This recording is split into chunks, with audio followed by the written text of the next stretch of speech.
Welcome to Fantastic Vision. Please subscribe us before you watch today's video. In recent years, there has been fierce competition between China and the United States in the semiconductor field. In order to suppress the rapid development of China's semiconductor industry, the United States has issued a chip ban and launched restrictions on China's chips.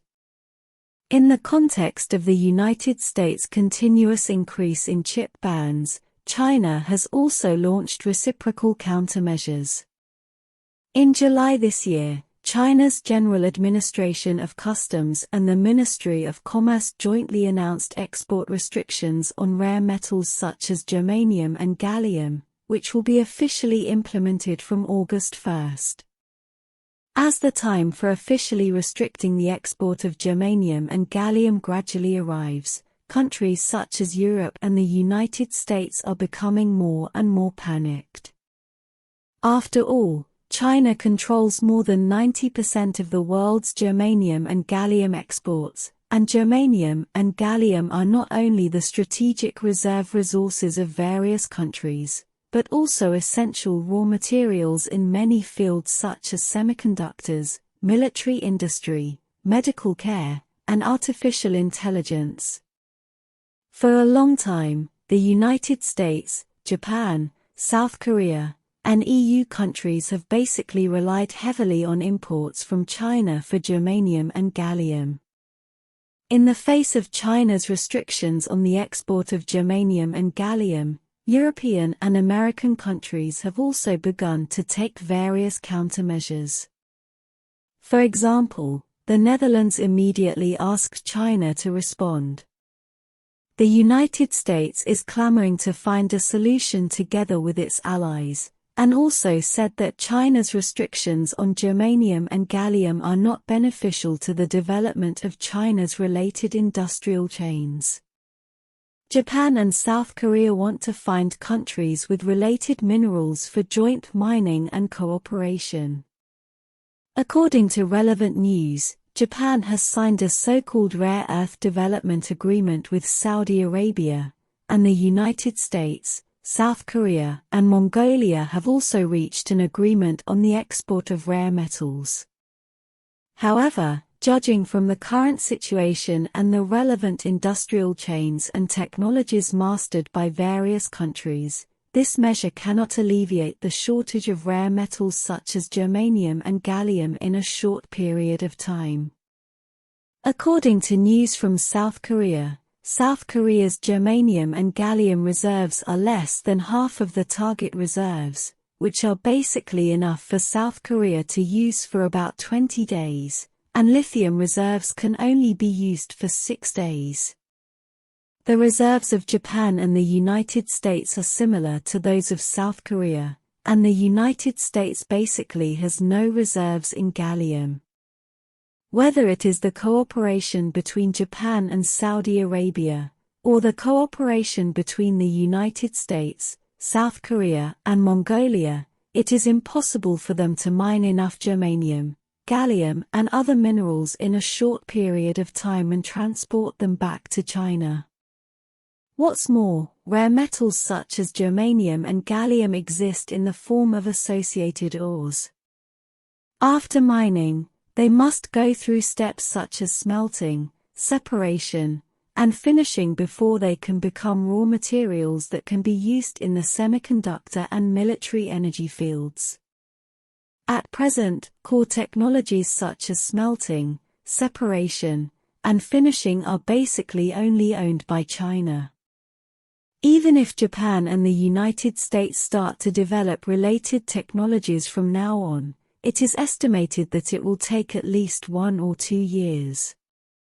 After that, related industrial chains will need to be built and expanded. The industrial chain has formed a scale, and a complete industrial chain must also be formed. Basically, it will take about 5 years to ship materials such as germanium and gallium. It will take another 5 years or so until these industrial chains are fixed or start to make a profit. Therefore, Japan and the United States are correct in their countermeasures, but this measure will not be able to catch up with today's use until it is implemented in 2010. To put it bluntly, it is too late to start developing now. What the United States did not expect was that China not only restricted the export of germanium and gallium, but also recently announced the launch of an anti-dumping investigation of propionic acid against the United States.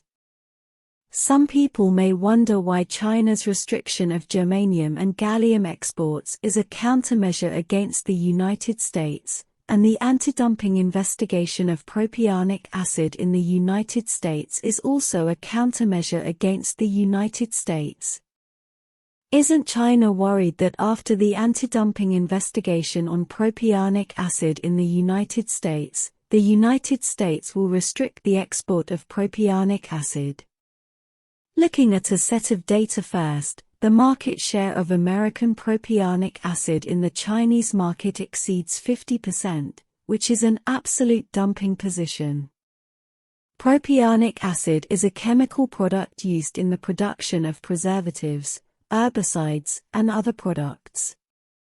Propionic acid is different from germanium and gallium. China accounts for more than 80% of the global shipments of germanium and gallium, and the United States does not have the ability to independently produce germanium and gallium. However, although the United States occupies more than 50% of China's propionic acid market, China itself has sufficient propionic acid technology and production capacity. That is to say, the reason why the United States can occupy 50% of the propionic acid market share in the Chinese market is actually more because of lower costs, etc., rather than overwhelming advantages in technology. Even if the United States restricts the export of propionic acid to the Chinese market after China launches an anti-dumping investigation on propionic acid from the United States, China will still be able to obtain enough products to provide. Judging from the information released so far, China's anti-dumping investigation on U.S. propionic acid will take about a year. After the anti-dumping investigation is over, even if no penalties are imposed on U.S. propionic acid companies, U.S. propionic acid will be sold in China 1 year later. It is also impossible to occupy 50% of the market share in the market, and there will inevitably be many Chinese companies taking advantage of this opportunity to develop rapidly. It has to be said that from germanium and gallium to propionic acid today, China has become more assertive in diplomacy, and the number of proactive attacks by China has gradually increased in recent years. If the United States wants to continue to restrict China in the future, it must think carefully about the consequences and China's countermeasures. The most important thing is that with the development of China's related technologies, it is becoming more and more difficult for the United States to use its technological advantages to pinch China's neck, and China is also technologically advanced in many fields, and it can already start to pinch the United States in turn. The United States continues to undermine the trade relationship between China and the United States, and in the end it will only affect the development of China and the United States. I hope that the United States can also wake up and make corrections in time.